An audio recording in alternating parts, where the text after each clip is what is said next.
Once we have outlets, computer outlets in every home, each of them hooked up to enormous libraries where anyone can ask any question and be given answers, be given reference material, be something you're interested in knowing. From an early age, however silly it might seem to someone else, that's what you're interested in. And you ask, and you can find out, and you can follow it up. And you can do it in your own home, at your own speed, in your own direction, in your own time. Then everyone will enjoy learning. Nowadays, what people call learning is forced on you, and everyone is forced to learn the same thing on the same day at the same speed in class. And everyone is different.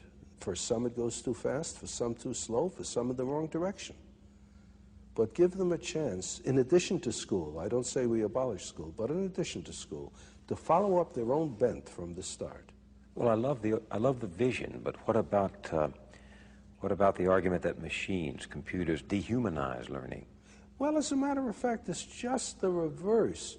It seems to me that it's through this machine that for the first time we'll be able to have a one-to-one relationship between information source and information consumer, so to speak. Well, in the old days, you used to have tutors for children. A person who could afford it would hire a pedagogue, a tutor, and he would teach the children, and if he knew his job, he could adapt his teaching to the tastes and abilities of the students, you see. But how many people could afford to hire a pedagogue? Most children went uneducated.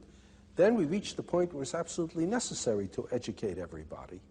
But the only way we could do it is to have one teacher for a great many of students, and in order to organize the situation properly, we gave them a curriculum to teach from.